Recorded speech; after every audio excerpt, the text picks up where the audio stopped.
don't want to go back to the life I had before you. What about my life?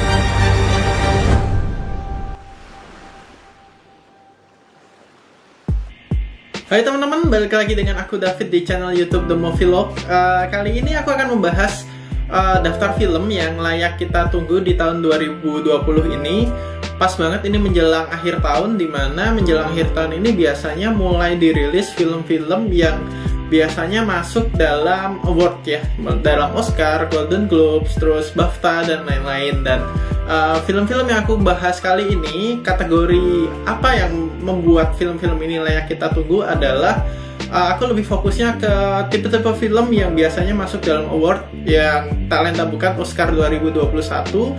Dan film-film ini seharusnya mulai di premiere di festival film macam Cannes, terus Venice International Film Festival, Toronto, Telluride, dan macam-macam. Biasanya film-film yang di premiere di festival-festival ini akan menjadi salah satu film-film yang berpotensi untuk bersaing di Oscar 2021. Dan film-film ini juga aku kategorikan berdasarkan director yang udah emang namanya udah oke, terus aktor aktrisnya yang emang udah bener-bener oke, dari cerita, screenwriter, dan juga dari tim yang menggarap film ini. Aku udah kategorikan, aku akan bahas dulu 8 film di episode kali ini. Nanti akan ada part 2-nya, akan ada 8 film lagi, film 2020 yang paling layak ditunggu. We're trying to prevent World War III. I'm not saying Armageddon here. No. Film yang pertama adalah, mungkin teman-teman udah tahu ya, dan film ini udah mulai dirilis. Filmnya Christopher Nolan terbaru, judulnya Tenet. Dibaca dari awal maupun akhir sama ya, Tenet. Dan film ini diperankan oleh John David Washington dan juga Robert Pattinson kalau yang terkenal ya. Jadi John David Washington ini dia udah main bagus, salah satunya di Black Klansman bersama Adam Driver, dan kali ini dia duet sama Robert Pattinson ya. Di sini filmnya ini menceritakan tentang agen CIA yang direkrut oleh agen rahasia untuk sebuah misi menyelamatkan bumi. Nah, misinya ini apa? Adalah mencegah terjadinya Perang Dunia III. Dalam misi ini, si tokoh utama dinamakan karakternya The Protagonist, diperankan oleh John David Washington ini, mencoba untuk menghentikan salah satu tokoh Rusia untuk memulai terjadinya Perang Dunia III. Dan senjata yang dia punya ini adalah kemampuan untuk time travel, seperti biasanya film-filmnya Nolan yang mungkin bisa kita katakan film pintar. Dia udah membuktikannya seperti Interstellar, terus di Inception, The Prestige, dan macam-macam. Kali ini dia akan mencoba mengulik science dengan time travel. Dan film ini sudah dirilis, ratingnya juga sudah mulai muncul di internet, dan sebenarnya ratingnya tidak terlalu tinggi, sekitar kisaran 70%-an sampai 80%-an. Sayangnya kita tidak dapat menyaksikan film ini di bioskop karena sedang pandemi saat ini ya. Miss Anning, I've often heard your reputation discussed in the Geographical Society in London. Is there something you wanted, sir? Film layak tunggu selanjutnya menurutku adalah Ammonite. Kalau buatku pribadi, ini film yang sangat kutunggu karena cast-nya adalah Kate Winslet dan juga Saoirse Ronan, dua artis favoritku. Film ini menceritakan tentang asmara antara dua orang wanita ya. Jadi mengambil latar di Inggris tahun 1980-an, tentang seorang fossil hunter bernama Mary Anning. Di daerah pantai dia tinggalnya, mencari fosilnya biasanya di daerah pantai. Terus dia untuk sementara waktu harus tinggal bersama wanita muda yang diperankan oleh Saoirse Ronan ini dari keluarga terpandang. Dia harus tinggal di daerah pantai ini bersama Mary Anning untuk menyembuhkan melankolia yang diderita oleh si karakternya Saoirse Ronan ini. Nah, karena waktu mereka tinggal bersama ini mulai terjadi saling pengenalan, akhirnya timbul rasa di antara keduanya ini. Dan film ini kabarnya akan menampilkan sex scene antara Kate dan juga Saoirse Ronan, di mana sex scene-nya ini dikonsep dan juga disetting sendiri oleh Kate dan juga Saoirse Ronan. Dan si Kate Winslet juga di sini kabarnya udah total mempersiapkan bentuk badan tubuhnya. Dia ingin menunjukkan bentuk tubuh yang seperti layaknya wanita paruh baya 30-40 tahunan yang udah nggak sempurna, mungkin yang udah agak gemuk gitu. Dia bener-bener pengen di situ akan ada semacam nude scene yang dia tidak akan membuat bentuk tubuhnya itu bagus, tapi ingin mencoba senatural mungkin seperti wanita di usianya, seperti itu sih. Dan ini disutradarin oleh Francis Lee. Dia pernah direct film tema LGBT juga, judulnya God's Own Country, dan reviewnya juga bagus di situ. It began as a holiday. Eager to escape a bright future on the Great Plains, Arthur Howitzer Jr. transformed the series of travelogue columns into the French Dispatch.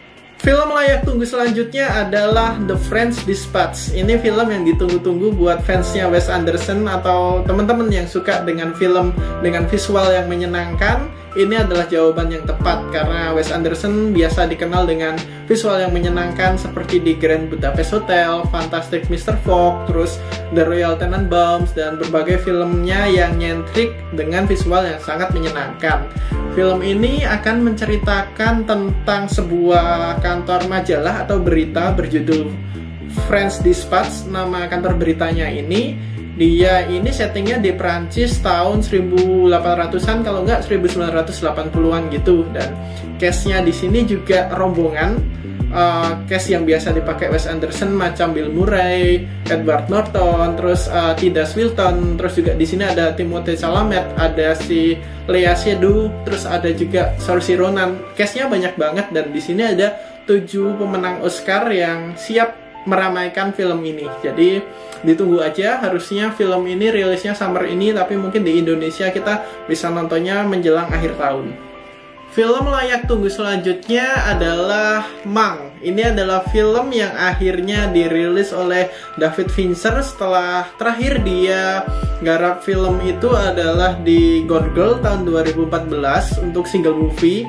Terus setelah itu dia sibuk menggarap series yaitu House of Cards dan juga Mindhunter. Ini juga bukan series ecek-ecek karena film ini, series ini adalah series yang bagus dan recommended banget untuk ditonton. Dan akhirnya kali ini si David Fincher kembali dengan single movie yang akan menceritakan tentang tuntutan dari seorang screenwriter bernama Herman Mankiewicz terhadap Orson Welles. Jadi Orson Welles ini salah satu director yang legend lah. Dia pernah garap film yang salah satu disebut sebagai film paling influential dan paling bagus dalam sepanjang sejarah, judulnya Citizen Kane tahun 40-an kalau nggak salah. Dan di sini si Herman Mankiewicz ini menuntut Orson Welles karena dia merasa dia itu juga terlibat dalam penggarapan naskahnya, tapi sama Orson Welles sepertinya tidak ditulis di situ. Dan di sini akan fokusnya adalah tuntutan si Herman ini kepada Orson Welles, dan pemeran utamanya adalah Gary Oldman. Oke banget pemerannya, dia habis menang Oscar kemarin sebagai Winston Churchill dan emang aktor kawakan ya. Dan di sini akan ada juga Lily Collins dan juga Amanda Seyfried.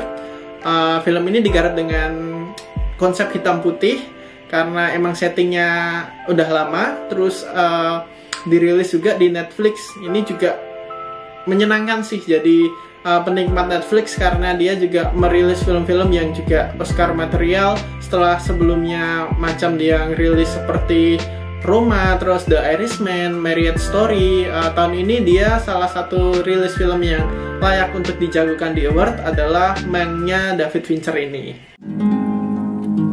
Jake, my boyfriend. It's snowing. Winter is coming in. We have a real connection. A rare and intense attachment. Film layak tunggu selanjutnya lagi-lagi dirilis di Netflix. Sudah dirilis filmnya I'm Thinking of Ending Things. Ini film yang ditulis dan juga disutradarain oleh Charlie Kaufman.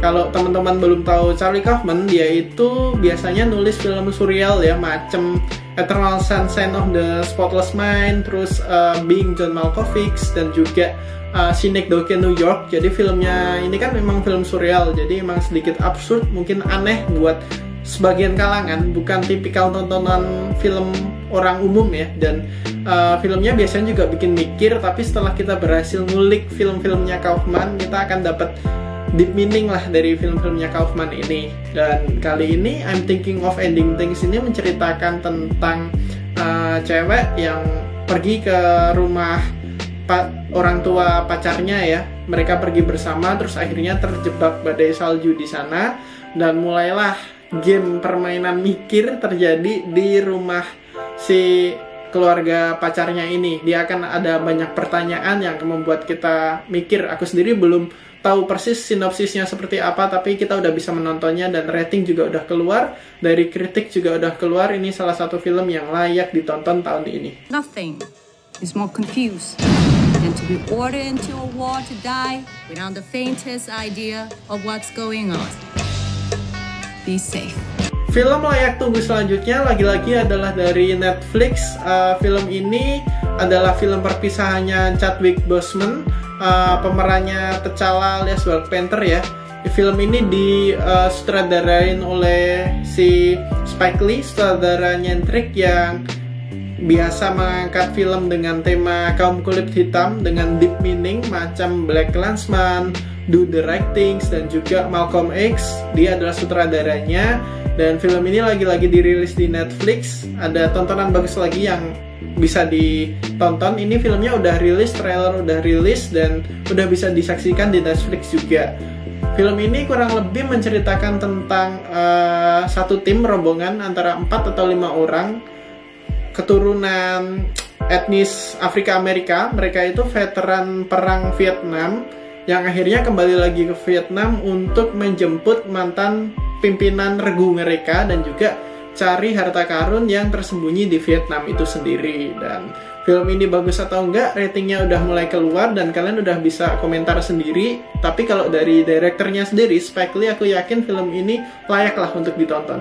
Film layak tunggu selanjutnya adalah Dune. Film ini disutradarain oleh Denis Villeneuve yang dia direct Arrival, Blade Runner, terus juga Prisoners dan juga Sicario ya. Dan film ini menjadi film yang salah satu paling ambisius di tahun ini. Kenapa? Karena dari cast-nya aja udah megah. Dia ada Timothée Chalamet, terus ada si Zendaya, ada Jason Momoa, dan ada beberapa cast yang udah dikenal di dunia film lah. Terus film ini juga ditargetkan akan menjadi alternatif film perang bintang atau film pahlawan luar angkasa selain Star Wars yang kemarin kebetulan seri terakhirnya flop. Film ini juga mengambil Hans Zimmer untuk bikin scoringnya. Jadi musiknya akan dibikin oleh Hans Zimmer setelah dibajak dari Nolan. Jadi Nolan di Tenet nggak bikin musiknya bareng Hans Zimmer. Dan film ini kurang lebih menceritakan tentang seorang anak muda yang diperankan oleh Timothée Chalamet ini yang bertugas melindungi salah satu sumber daya di alam semesta yang paling penting. Jadi di sini akan menjadi petualangan luar angkasa. Semoga aja film ini nggak flop ya. Trailer akan rilis di pertengahan bulan ini, dan ini menjadi film yang sangat aku tunggu. Terutama aku juga penikmat Star Wars ya. Apakah film ini bisa se-oke Star Wars gitu? Karena yang direct Denis Villeneuve, jadi aku sangat berharap film ini bagus. Dan list film terakhir yang patut kita tunggu di tahun ini adalah West Side Story. Nah, film ini adalah film garapannya Steven Spielberg. Cukup mengejutkan dan gimana Steven Spielberg akhirnya akan menyutradarai film musikal. West Side Story ini adalah film remake tahun 1961 kalau nggak salah, tentang dua sejoli yang jatuh cinta, tapi latar belakang dan etnisnya itu berbeda. Ini mengambil setting di kota New York kalau nggak salah, dan ini menjadi seru karena selama ini Steven Spielberg belum pernah direct film musikal ya. Dia merupakan salah satu director besar yang udah kita tahu ya, dari film box office dia sikat, terus film-film yang award material dia juga udah sikat. Dia udah garap film itu macam Saving Private Ryan, terus Schindler's List, Catch Me If You Can. Terus kalau box office itu dia garap macam Jaws, terus Jurassic Park yang terbaru. Dia nyoba sci-fi juga macam Ready Player One. Terus dia juga yang garap E.T. juga waktu zaman dulu 80-an, sangat influential. Dan film ini belum keluar trailernya, tapi patut kita tunggu ya. Mungkin kalau yang suka La La Land, suka musikal, ini jadi alternatif baru untuk tontonan. Cast-nya ada Ansel Elgort dan juga Rachel Zegler. Udah mulai bisa di googling, first look-nya udah mulai tampil, tapi trailernya belum. Dan inilah dia list 8 film paling layak tunggu tahun 2020 part 1, karena akan ada part berikutnya. Masih banyak list lagi yang layak kita tunggu di tahun ini. Untuk yang kategorinya ini lebih ke award material, dan mungkin beberapa hari ke depan aku akan rilis video lagi tentang review dan bedah film dari I'm Thinking of Ending Things yang bisa kalian tonton dulu sekarang di Netflix. Nanti beberapa hari ke depan aku akan rilis reviewnya dan kita bisa diskusi di situ. Oke, thank you banget udah nonton video ini. Sampai selanjutnya aku ucapkan thank you.